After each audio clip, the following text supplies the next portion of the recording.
Wilson was a professor of comparative religion and a distinguished faculty scholar at Western Michigan University. He's a native of Santa Clara in California, earned his BS in medical microbiology from Stanford University in 1982, and after 3 years in the Peace Corps, went to earn an MA in Hispanic Studies from the Monterey Institute of International Studies in 1990, and an MA and a PhD thereafter in Religious Studies from UC Santa Barbara. Professor Wilson joined the faculty of the Western Michigan University Department of World Religions and Cultures in 1996 and served as department chair from 2001 to 2009. His areas of research and teaching included American religious history with an emphasis on new religious movements, religion and medicine, and spiritual biography. Amongst his most recent books are Dr. John Harvey Kellogg and the Religion of Biologic Living, and John E. Fetzer and the Quest for the New Age. Both were recipients of the Historical Society of Michigan State History Award. His latest book, The California Days of Ralph Waldo Emerson, released by the University of Massachusetts Press, was released in May of 2022. And he's currently working on the new book project, The Spiritualist Century of Dr. James Martin Peebles. And that's what his talk is going to be tonight. Welcome.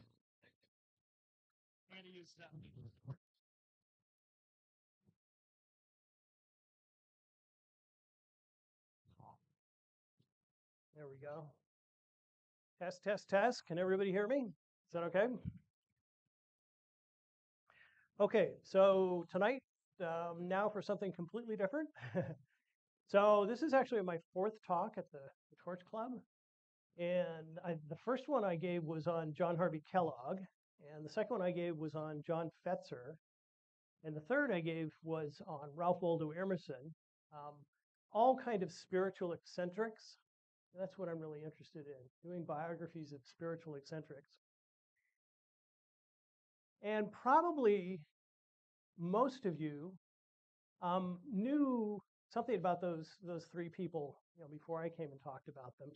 But I bet you there's nobody in the room here today who knows Dr. James Martin Peebles. Okay, somebody completely new, but he's got a local connection. He's got a Battle Creek connection, and I'll talk about that in a minute. To start, though, the title is The Spiritualist Century of Dr. James Martin Peebles. Peebles was probably the most successful spiritualist missionary in the 19th century. And so he went around the country and around the world, basically preaching spiritualism. So to start, what I'd like to do is talk just a little bit about, well, what was spiritualism? So spiritualism, the religion of spiritualism, is based on this idea that the living can talk to the spirits of the dead. And of course, that's an old idea. I mean, that's been around since, ancient history. But it became a kind of coherent tradition in the United States in the 19th century.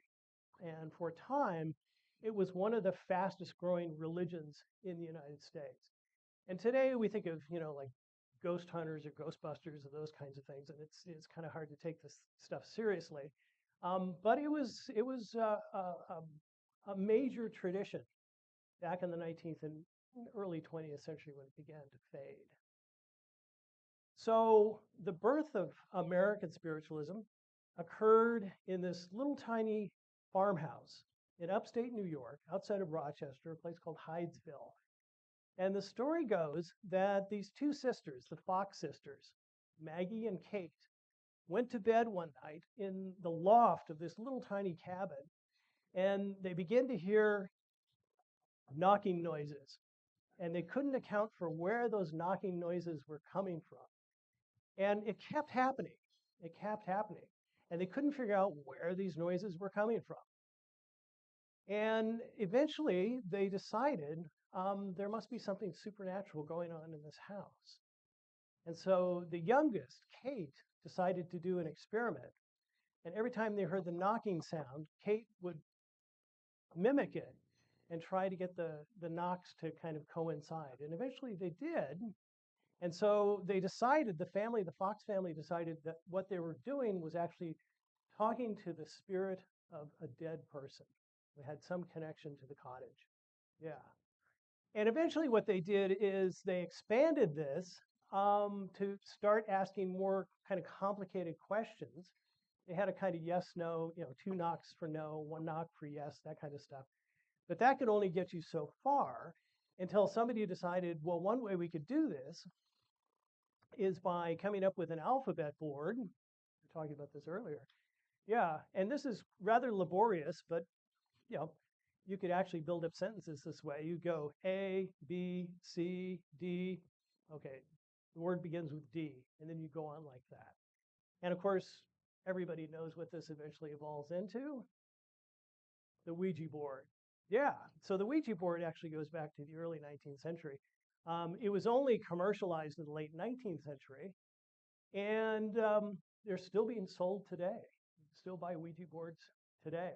And now they have got a little thing called a planchette where you can actually, it's a little heart-shaped thing with wheels that you can supposedly contact the spirits with. Yeah. I went on eBay because I was really interested to see if there were antique Ouija boards out there. And there are, and they're incredibly expensive. Yeah. Oh, thousands of dollars. I mean, for some of the most ornate ones, yeah, it's really, really very interesting. So the Fox sisters are the kind of beginning, and these ideas again had been around for a while that you could talk to the spirits of the dead. There are a lot of people who are very skeptical of this, but for whatever reason, there were a lot of people who bought into this hook, line, and sinker.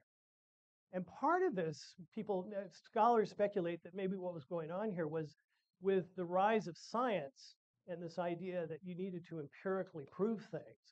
Religion was going to lose out because it was very difficult to empirically prove a lot of religious notions. But if you had actual evidence that the dead survived, that spirits were real, then you could say, oh, there's the empirical evidence that at least at some level, the human soul is immortal. And so this caught on, and more people began to practice spiritualism, such that the seance, that is a grouping typically of like 12 people plus a medium, and a medium is a person who supposedly was adept at contacting the spirits.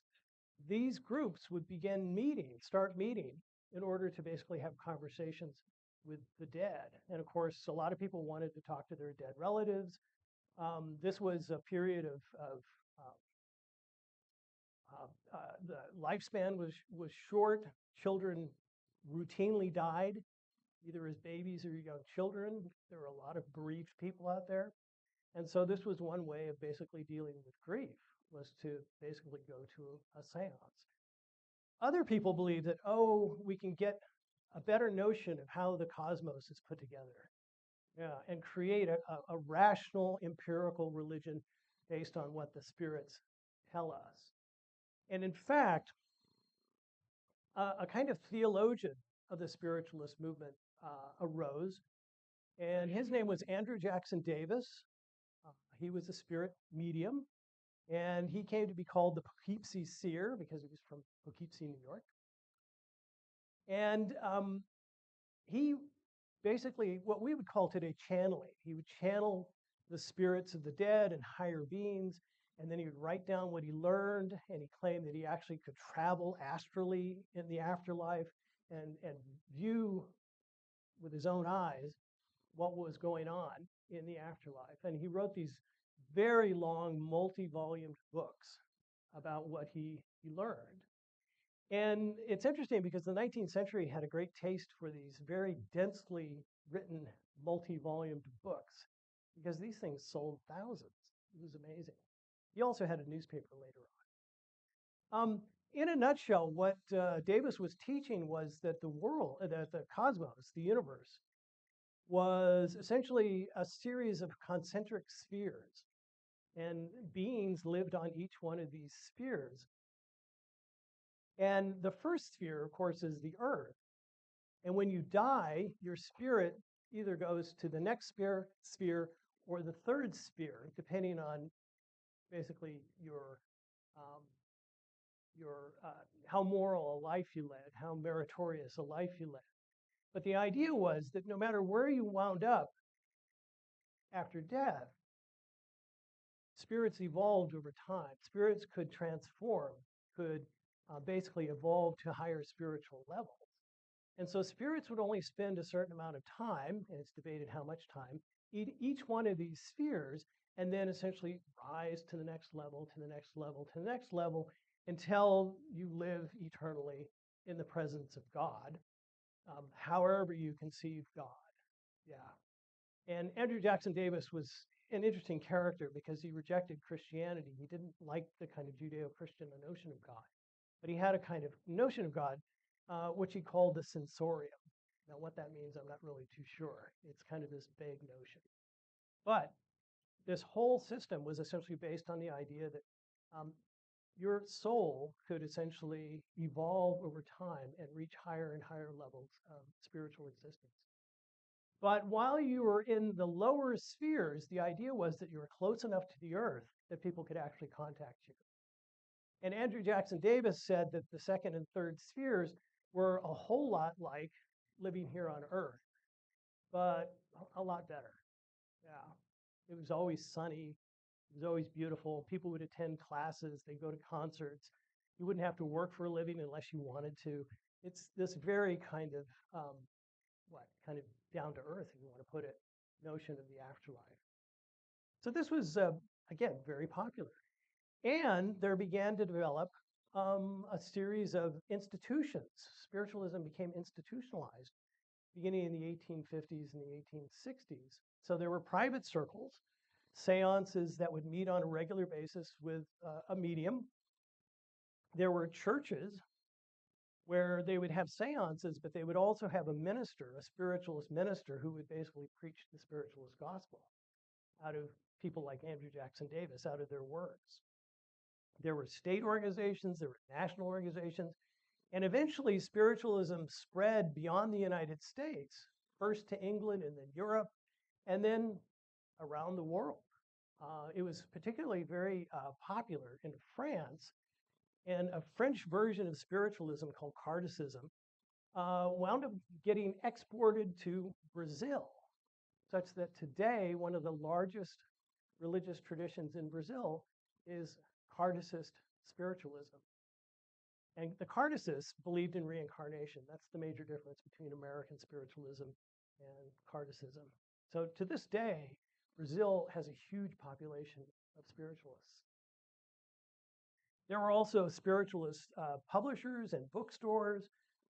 Here are a couple of examples here. I'm not sure if you could read these things, but the thing on the left is the Constitution of Local Societies and County Circles of Spiritualists of the state of Michigan. Michigan was a hotbed of spiritualism.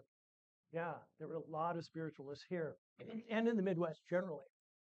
The book on the right, this is the title page, is The Spirit Minstrel, and it essentially is a hymn book for a spiritualist church.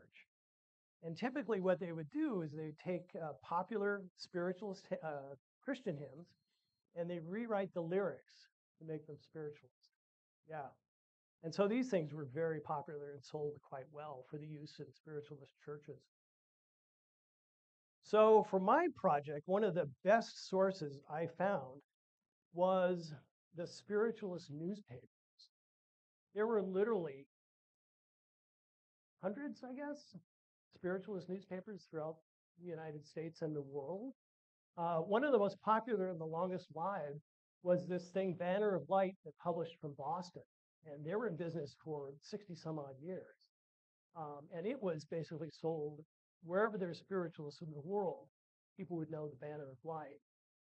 The Religio Philosophical Journal was published in Chicago, and it was probably the leading spiritualist journal in the Midwest. And Kalamazoo had its own spiritualist newspaper called The Present Age, which was edited by a guy named Doris Fox. And of course, there were also overseas newspapers. The one on the right there is The Medium and Daybreak, which was an English spiritualist newspaper. And the cool thing for me as an historian is that there's an outfit out there called IASOP, and they've actually gathered together literally thousands of these spiritualist newspapers. And they've digitized them and they've made them OCR, so they're searchable. So, I mean, it's just amazing the amount, the wealth of information you can find out there. Yeah. The only way I could actually kind of follow the life of James Martin Peebles was through the newspaper. He was constantly in the news. They also copied something that was very popular among uh, Christians in this country, and that is the camp meeting. So camp meetings were very popular beginning like with the Cane Ridge Revival in 1801. So the spiritualists basically took this idea of bringing people together into a camp where multiple people would basically preach spiritualism, or you could visit mediums, and people would stay at these camps out in the countryside for days, a weekend, sometimes weeks, maybe a month. One of the most popular, well, on the left, you'll see one that's in New England, the 7th annual camp meeting at Lake Pleasant. But locally, the most important one was in Vicksburg, Michigan.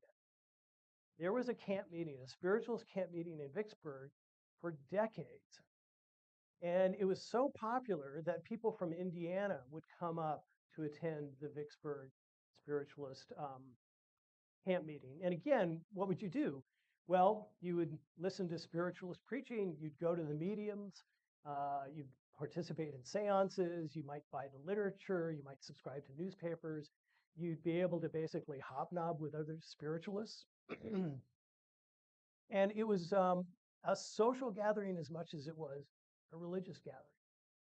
So popular was Vicksburg that the Indiana folks decided we've got to copy this. And they created a camp meeting in Camp Chesterfield down in Indiana, which exists to this day. It's still a functioning spiritualist camp meeting. Yeah, and there are 3 of these spiritualist camp meetings that still exist. There's one in Camp Chesterfield, which is very close to us. There's one in upstate New York called Lilydale. And there's one in Florida outside of Tampa Bay called Casadaga. And these things have been running since the 19th century. And if you're interested and you ever get a chance to go, it's really, really very interesting because the Camp Chesterfield is like it's a time capsule. It's like it's stuck in the 1930s or 40s. It has a kind of depression feel to it. It's really kind of interesting. It's quite quaint.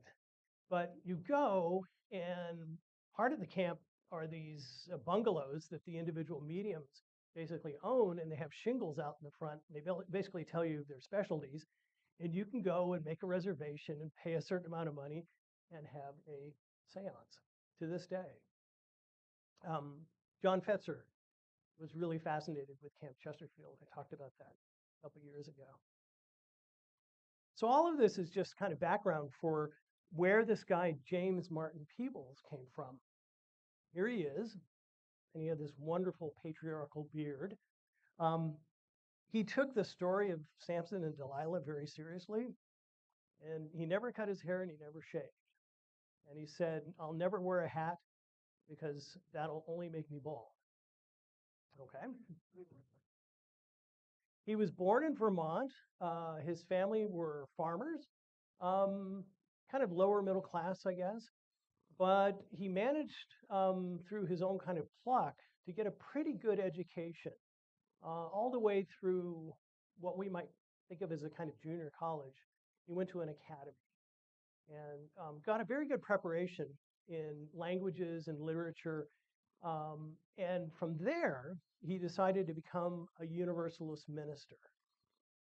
And Universalism is a Christian tradition, or was a Christian tradition, that believes that God will save everybody in the end. Yeah. So nobody will ever get damned to hell in Universalism. They might have to suffer something in the afterlife, almost a kind of purgatory kind of notion, but eventually God will save everybody, including the devil. So a very kind of liberal tradition, if you will. In 1962, it merged with the Unitarian Church. So it's now the Unitarian Universalist church, the UUs. But there are still kind of diehard Universalist churches out there that are holding firm to their 19th century identity. Well, he was a very popular Universalist minister, but at a certain point in the early 1850s, he started going to seances. And he got really very interested in spiritualism. And he began to develop his own powers as a medium, although he never gave seances himself, but he claimed that he had the power to essentially access the spirits. At a certain point, he got a very important pulpit at a Universalist church in Baltimore. But he didn't last very long because he started preaching, he was from the North, he started preaching abolitionism. And that was beyond the pale in a southern city like Baltimore. He also began preaching spiritualism, which wasn't so bad, but the two things combined, they basically put pressure on him. And he resigned and he left, and he didn't know exactly what he was going to do at this point. So he went to visit relatives in Wisconsin, and he was going to go into the real estate business. And he shows up in Wisconsin, and he lasts a couple of months, and he decides real estate really isn't for me. And so he decides, I'm going to go back to upstate New York and kind of rethink what I'm going to do with myself. And on the way, he stops at a little town called Battle Creek, Michigan. And he had a friend there who was actually the minister of the Spiritualist church in Battle Creek.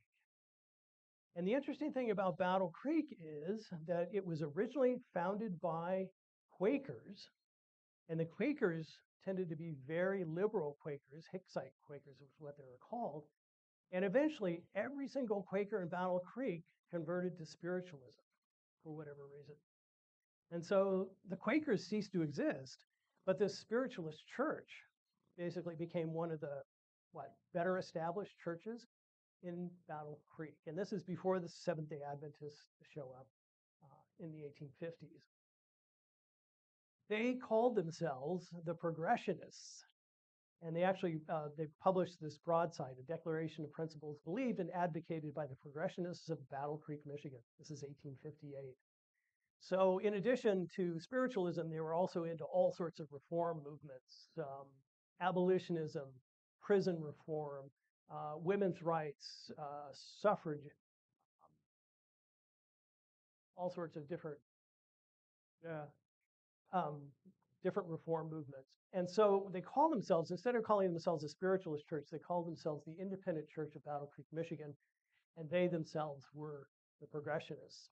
And so when Peebles shows up, they said, oh, this is great. Why don't you take over our church and become our minister? And he didn't need to be asked twice. So he moved to Battle Creek. He was married by this time. His wife had been left in upstate New York while he was out in Wisconsin. So he brought her to Battle Creek and they established themselves there. That's in 1857. He became a very popular preacher. People would come from all over to Battle Creek to hear him preach. But Peebles had this itch that he had to travel. He was a very restless character, and he could never stay in one place for any length of time. So he began basically traveling throughout Michigan and in Indiana and Illinois and Ohio, preaching spiritualism. So he would preach to the independent church on Sundays, and then he would take off and he would go to various places in the Midwest and preach spiritualism there. And so he got this nickname, the Spiritual Pilgrim. And that's how he was known, the Spiritual Pilgrim. One of the biggest spiritualist churches that he founded was in Sturgis, south of here. And unfortunately, there's nothing left of that presence in Sturgis to this day. But for a long time, well into the 20th century, a very strong spiritualist church was in Sturgis. Even after the Battle Creek Church had basically kind of faded away. Well, after 10 years, again, he's this very restless kind of character. He decides he needs to move, and he moves to Hamilton, New Jersey, outside of Philadelphia. It was also a spiritualist community, so he felt very comfortable there. But he didn't want to be a minister of any community. He didn't want to be tied down to a specific pulpit anymore. And what he really wanted to do was write books. And that's what he did. And here are a couple of examples. The one on the left is called Seers of the Ages, Spiritualism Past and Present. And the argument here, it's kind of a proto-comparative religion text. He goes back and he makes the claim that all religions throughout all history at base are actually spiritualist and based on the presence of mediums. Okay, so his whole idea was that spiritualism is nothing new. It's the most ancient tradition in the world, and all religious traditions at some level feed into this. So he has this kind of, he continues being a universalist, but in this sense, kind of all traditions, all religions are essentially the same thing at bottom. A very controversial book, as you can imagine, but very popular among spiritualists because it gave them a kind of myth of origins or founding that goes back, of course, to the beginnings of human culture. He was also very interested in the status of Jesus. And at some level, he always remained some kind of Christian. He always called himself a Christian spiritualist. But what he meant by this was he believed that Jesus was not the Son of God. He rejected that. But he believed that Jesus was the most highly developed spiritualist medium in human history. And that's what he did. He basically contacted the spirits, the Holy Spirit. And his healing was actually spiritualist healing that was conducted through the power of God. So he channels the power of God as a spiritualist medium. So on the one hand, he rejects a lot of the traditional dogmas of Christianity, but on the other hand, he always wants to hold onto this idea of Jesus as being a primary kind of figure within the spiritualist tradition. Again, very controversial, sold lots of books, lots of books. Well, after a few years in Hamilton, he got bored again and decided now he'd done this book about spiritualism around the world, he really needed to actually go out and travel around. So he managed to get himself appointed the U.S. consul to Trebizond, Turkey in 1869.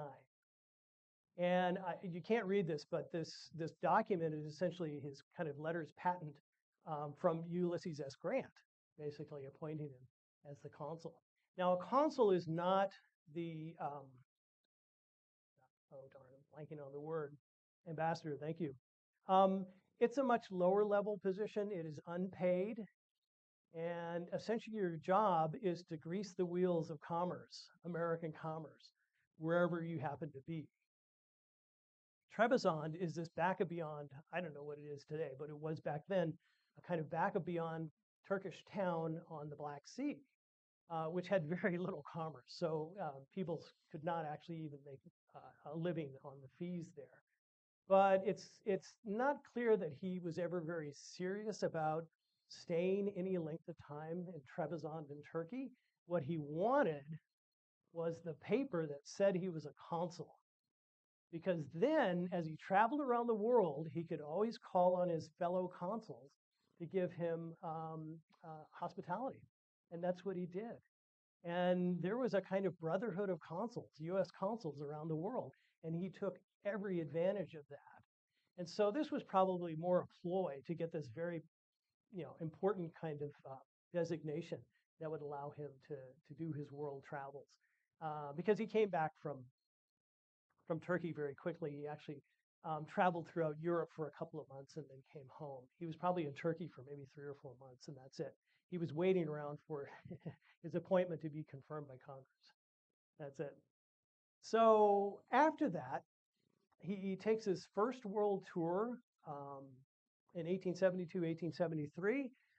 This takes him across the country to San Francisco to Hawaii, Hawaii to Australia, Australia to New Zealand, New Zealand to China, China to India, and then back up through towards the Suez Canal and Egypt. And from Egypt, he goes back to Europe and then spends time in England. So for him, this was a very productive tour because he got to see a lot of things. He got to basically confirm for as far as he could, according to his lights, his thesis in his book, Series of the Ages. And then this was only one of 5 world tours that he would take throughout his lifetime. And he made money on these tours by publishing travel logs about them. And this is the first one. This is around the world travels in China, India, Arabia, Egypt, and other heathen countries. Yeah, well, the thing is, heathen is in quotation marks because it makes it very clear in the book that he didn't consider these folks heathens. Yeah, because everybody, all religions are essentially just a variant on spiritualism. Yeah. Um, he would take another 2 trips around the world. He'd revise the books and he'd publish 3 journeys around the world. Yeah. These were kind of cut and paste jobs, so there wasn't a whole lot of rewriting involved. He would just simply add, the new stuff that he'd encounter. And then eventually, of course, 5 journeys around the world. This was his last one. Yeah. And these things sold. People liked these books. They usually went into 2 or 3 different editions. And for me, I think they're fascinating to read because Peebles is constantly trying to make this spiritualist argument about everything he sees around the world. Well, that wasn't enough. And he got bored of that, I guess, at some point, and decided that he wanted to be a doctor. And so he went to something called the Philadelphia University of Medicine and Surgery in 1876, and he graduated with an MD. Now, a lot of spiritualists had also, in addition to becoming mediums, they were spiritual healers. So there's a kind of interesting connection, a kind of organic connection between spiritualism and healing. And Peebles decided this was something he wanted to branch into. The problem is, the reason I put graduates in quotation marks, is that he might have actually attended classes. We're not really too sure, but unfortunately, the Philadelphia University of Medicine and Surgery had a really unsavory reputation as a diploma mill. So for all we know, he bought his degree. We don't know. We don't know. And he practiced something called eclectic medicine.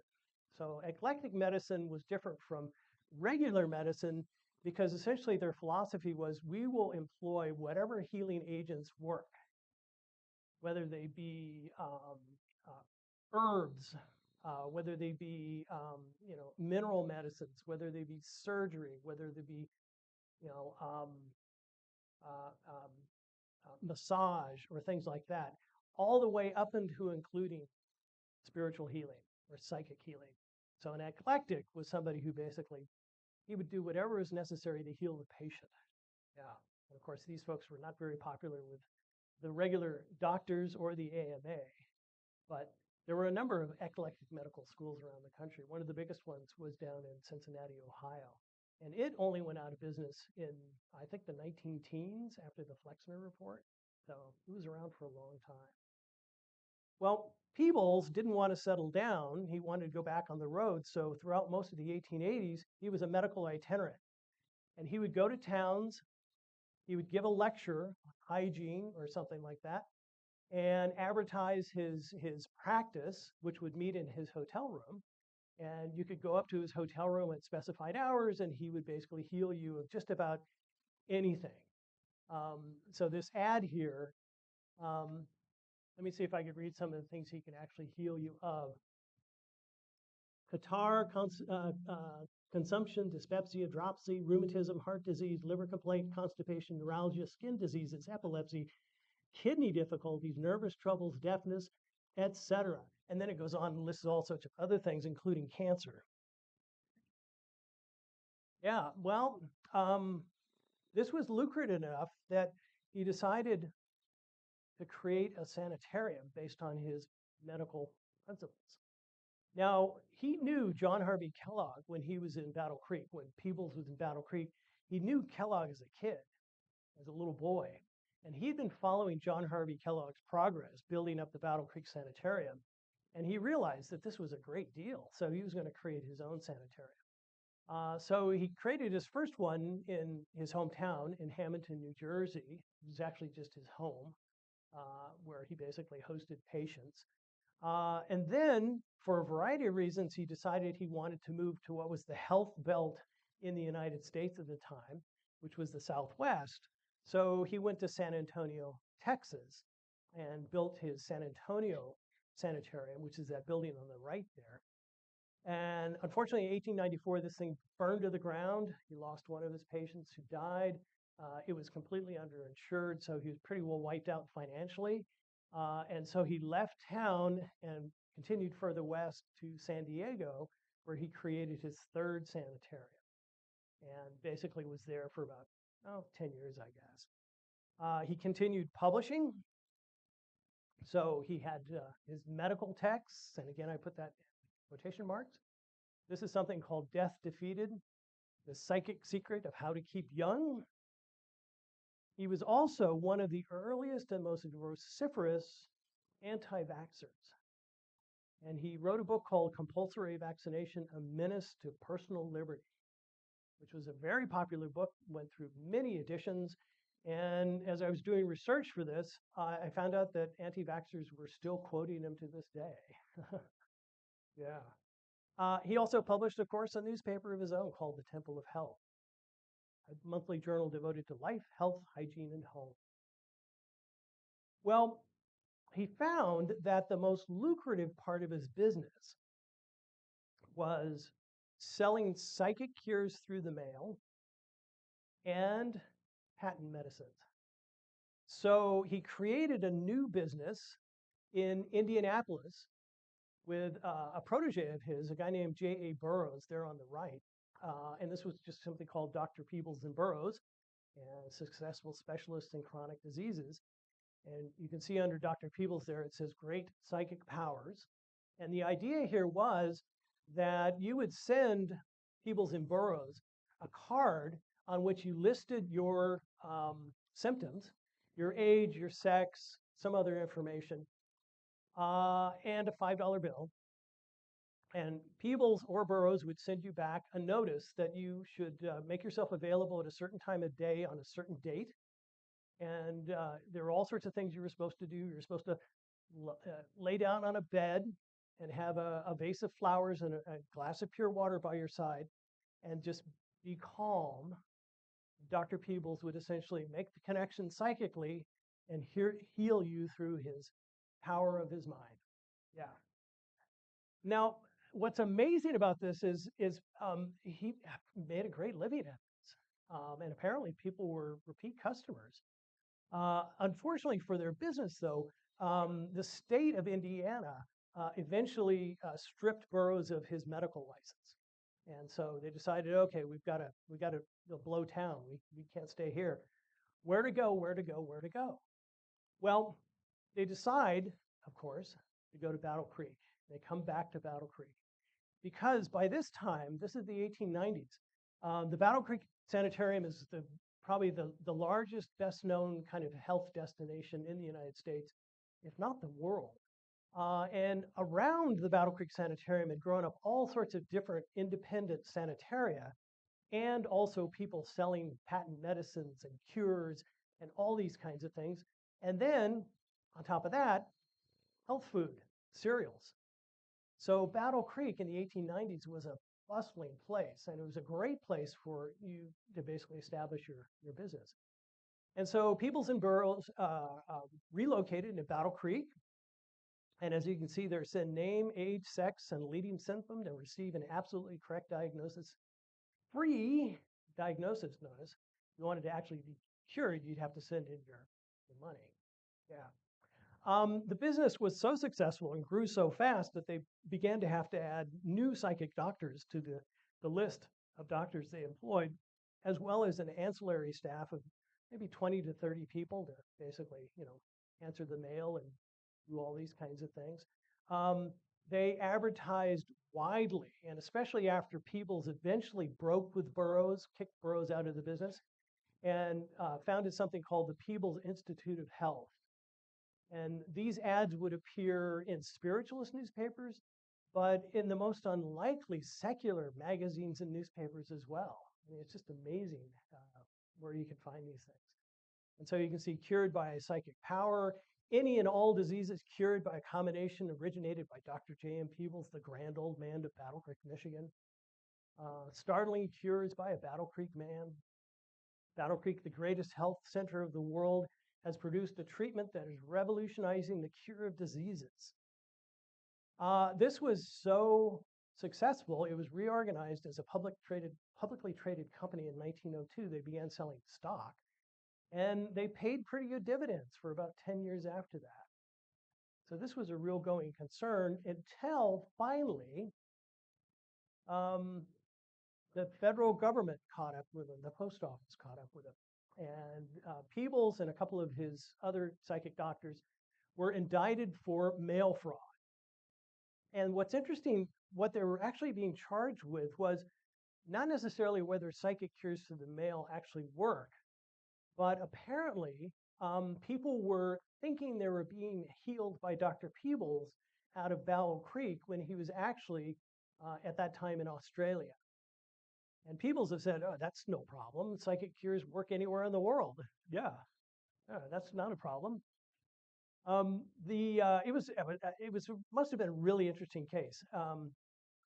The district attorney at a certain point, while his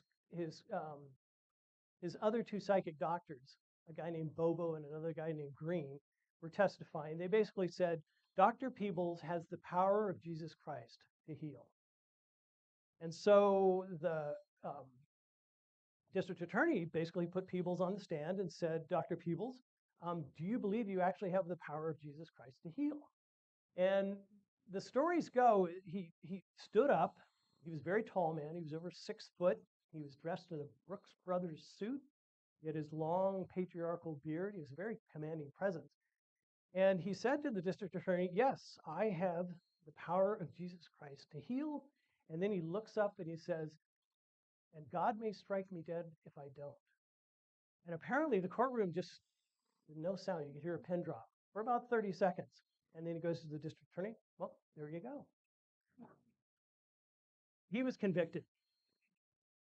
Yeah, he was convicted. The fine was actually fairly substantial. I forget exactly how much it was, but it was substantial. But the blow to his reputation was even greater. And he almost got the conviction overturned because the postal inspector who basically made the preliminary accusation, it turned out the postal inspector's wife was also selling patent medicines using some of the same kinds of advertising techniques. So good old small town Battle Creek's politics at work there. But they decided, okay, we've got to phase out the psychic cures. Let's basically focus on the real moneymaker, which of course were patent medicines. Yeah, and he had, half a dozen of these different things. This is Dr. Peebles' epilepsy remedy number 2. Contains not over 11% alcohol necessary as preservative and solvent. Okay, yeah. The one on the right was specifically for women's troubles, and there's a variety that are described here. And all you had to do was write to the Dr. Peebles Institute of Health, ask for a free sample. He would send you a free sample of, say, the epilepsy remedy. If you liked it, the sample also came with this self-addressed card. All you had to do was mail that back, and he would start sending you on a regular basis these patent medicines. So again, these were very lucrative. And of course, it wasn't simply Peebles who was selling patent medicines at this time. And eventually the federal government passed a number of pure food and drug laws. And that also caught up with Dr. Peebles' Institute of Health after 1910.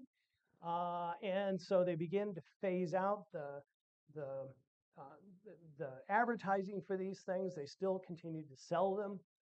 They had a goiter cure, which was actually an iodine solution, so it actually kind of worked. And so that became one of their specialties.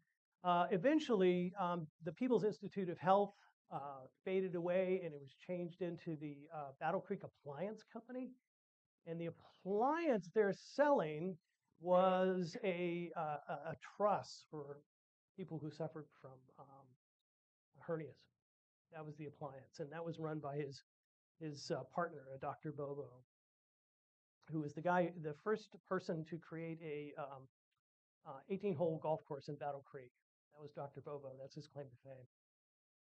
Well, at this point, Peebles, I mean, he's in his 80s. He decides he's going to retire. He retires to Los Angeles, and he basically becomes a kind of activist for the elderly in Los Angeles. And he writes books like How to Live a Century and Grow Old Gracefully, and many other things. And these books basically had a bunch of pretty sensible advice about diet, exercise, fresh air, all these kinds of things. So if you followed his prescription, you could live a century, and he almost did. He also was prominent in founding something called the Centenarian Club of Los Angeles, and there you can see him right there.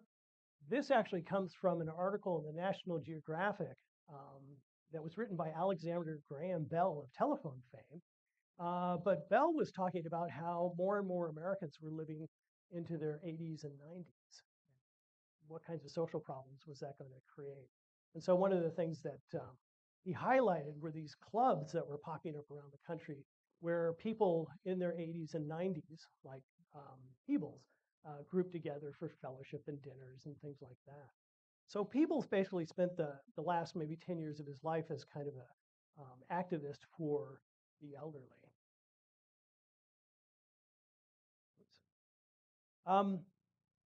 He wanted to live to 100 years. That was his goal, and he almost made it. He died 5 weeks shy of his 100th birthday. A number of different memorial services were held in Los Angeles that attracted literally hundreds of people. He had a real following, not only among the kind of elderly, but also among spiritualists. He kept up his spiritualist preaching in Los Angeles. And so after he died, a number of his followers got together to see if they could contact his spirit on his birthday, which was just simply 5 weeks after he died. And so on March 23rd, 1922, a bunch of people got together in a kind of supper club. I don't know if you can see this. This is a guy named Guy Bogart, who was the medium of the night. And you can almost see there he's welcoming in the spirit of Dr. Peebles, who came to basically give them the good news that he was in the afterlife. He really liked it. The climate was a lot like Los Angeles, and he no longer had rheumatism. Yeah. And this became big news. This was reported across the country. Unfortunately, other of his followers also held seances that weren't as successful, and so they denied that Dr. Peebles actually spoke from the afterlife. A number of mediums throughout the 1930s kept contacting Dr. Peebles, but then for some reason in the 40s he fades away. People forget him, I guess.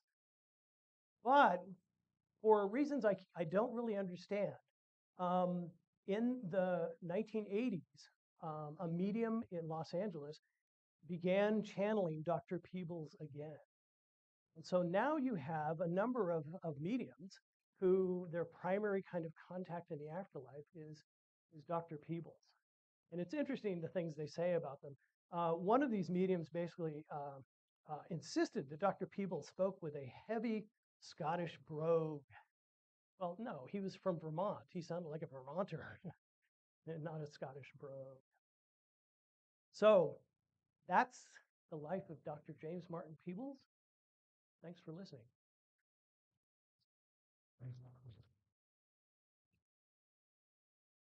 Yes. Many people attended seance. Obviously. Mm-hmm. No, there was a kind of hardcore. That was a problem because in the 19th century, spiritualists were making claims that there were anywhere from 4 to 11 million spiritualists in the United States. Highly unlikely. There were probably maybe a couple 100,000. There were real kind of hardcore spiritualists, but a lot of people attended these things because they were entertaining. Yeah, they were just there to satisfy their curiosity.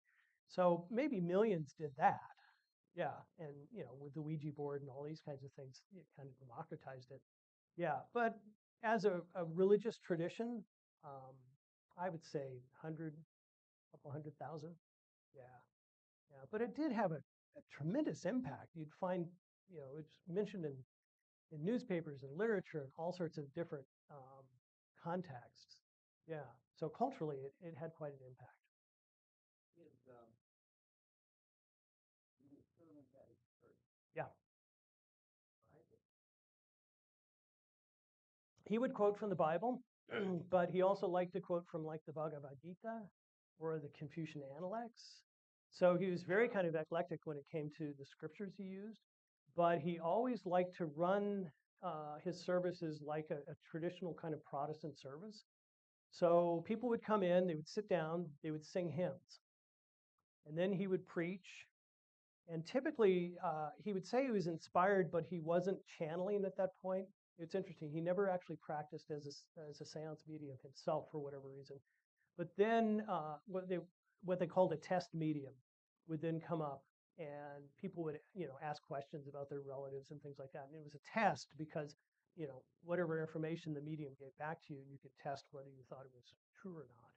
And then at the end of maybe an hour, they would sing a couple more hymns, and that was the end of the service. So the service itself was really kind of patterned on a Protestant religious service. Yeah, and there were Christians. I mean, um, uh, I guess we can call them Orthodox Christian spiritualists who believed in the traditional dogmas of Christianity, whether it's Protestantism or Catholicism. Yeah, and then there were the others, the freethinkers, who were not so invested in the Christianity. Yeah.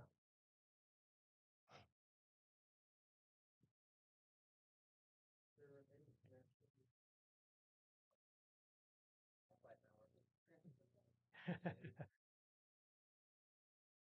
Any connection between American spiritualism during this period and the Romani occult traditions? You mean like the gypsy traditions? Correct, yes. I don't know, but there were Romani here from the 19th century, so there's It seems like some of the practices overlap. every possibility that there was some kind of connection. Yeah, it's interesting because I remember seeing an oil painting. This has nothing to do with spiritualism, but it does have to do with Romani people. On 19th century, I think from the 1840s or 50s, that pictured a typical scene of a Romani camp somewhere in the Midwest. So they were here in an early day. And yeah, I could imagine there's all sorts of connections. Yeah, because spiritualism also gets kind of bound up with fortune telling and all these kind of mantic practices. Yeah, that's an interesting question. Yeah, yeah. It's interesting, and maybe you could explain. Spiritualism isn't the only sort of offbeat religious tradition. There's Swedenborgians and Theosophy. Uh, is there a reason why all of these unusual traditions sort of percolate in the 19th century? Is it? Well, people have speculated because a lot of these traditions actually came out of upstate New York. For whatever reason, upstate New York, the burned over district, as it was called, was uniquely productive of these new religious movements. Um, Part of it has to do with the level of kind of religious excitement because upstate New York was called the burned over district because so many revivalist preachers came through that it was burned over with revival fires. So it was this metaphor. It was the burned over district. But but the revivalists themselves tended to be within some version of Methodism Yes. or kind of, and these are sort of completely leaving that Christian tradition behind. They may Yeah. incorporate it, but they don't. So anyway, Well, I mean, it's really a product of the separation of church and state. There's no state sponsorship of churches. It's the free market. And I think people realize that you could have these kinds of strange beliefs. You might be persecuted for them, like say the Mormons were. We just saw a really interesting film called The Testament of Ann Lee. I don't know if anybody saw that, but it's about Ann Lee Stanley, the founder of the Shakers. A really powerful movie, but she was in upstate New York. Yeah. So for whatever reason. Yeah, the Hill Cumorah. Yeah. Um, there are all sorts of groups up there. There's the Shakers, which are interesting because they're celibate. And then you have something called the United Perfectionists, where all the members of the community, males and females, were married to each other, and anybody could sleep with anybody else. Yeah. There was a committee to basically decide who did. Yeah. It wasn't a free for all, but completely different. Completely different. Yeah. Yeah. I wanted to ask you about the test medium. Yeah. How do you have any information on how these test mediums were tested? What answers did the test medium give that would make the people in the room believe them?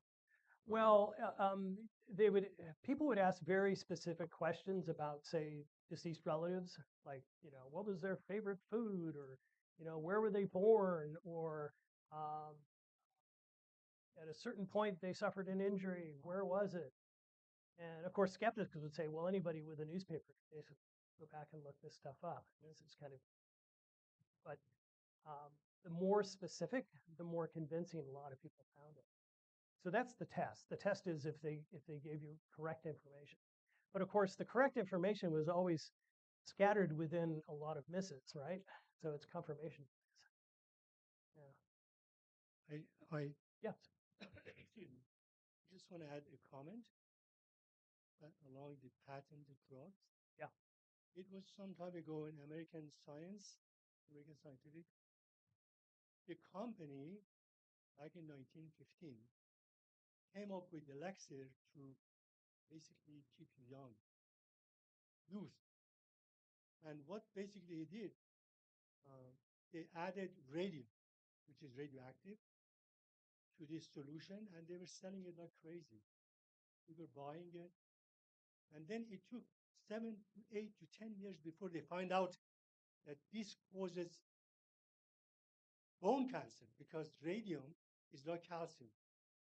It deposits as a sort of chemical, which is mainly phosphate calcium, in the bone, and then continue to radiate They'd wind up because with they're like radioactive. leukemia and things like that.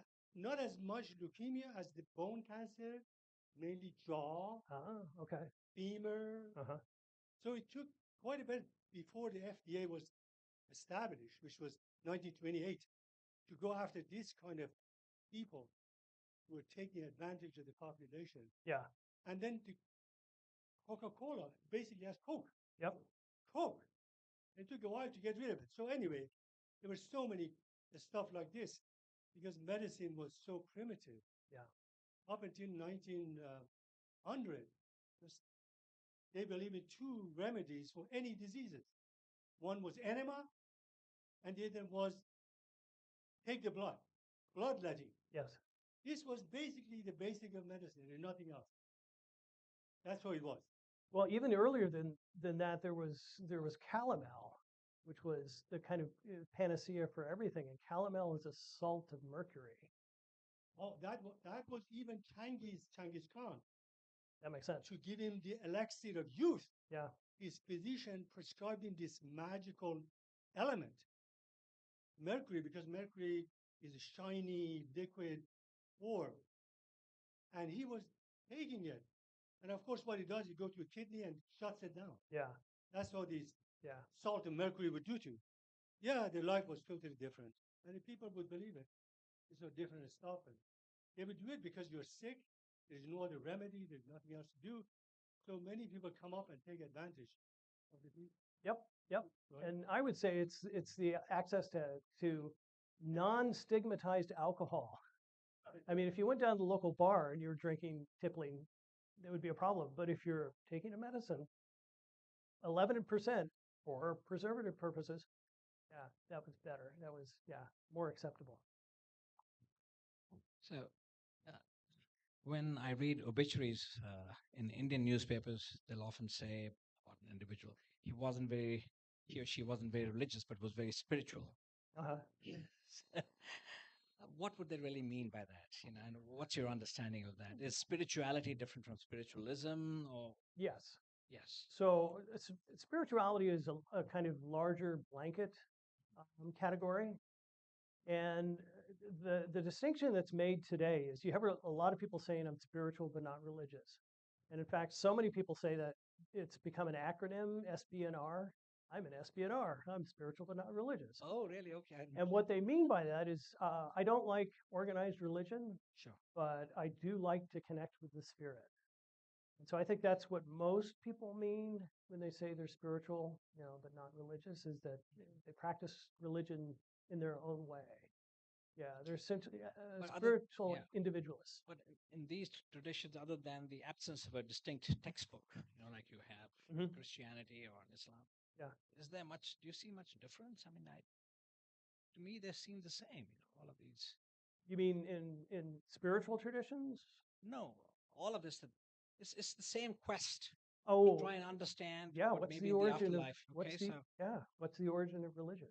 right. Um, I mean, I don't see much difference. is it fear of death? Is it hope for the future? Is it? It's That's a good question. it's Yeah. an inability to say that we just don't know. Well, I consider some myself extent. an agnostic. Yeah, Right. I'm agnostic about all this, and it's a wishy-washy position. Um, um, pardon this expression, but I think Colbert said that agnosticism was atheism without balls. Yeah. So it's who knows? I don't. And in my profession, I try to present things as factually as possible without, prejudicing things beforehand. And if my students then go out and make judgments about these things, that's what they need to do. That's their right. But in the classroom, we try and present it as neutrally as possible. And that can be a real problem when you're dealing with a tradition, say, like Scientology, which, yeah, I think is a dangerous tradition. But when I talk about it in my classes, we look at the parts of it that are just like any other religious tradition. And in fact, I think it actually takes bits and pieces from existing religious traditions that are identifiable. Yeah. Yeah. Thank you.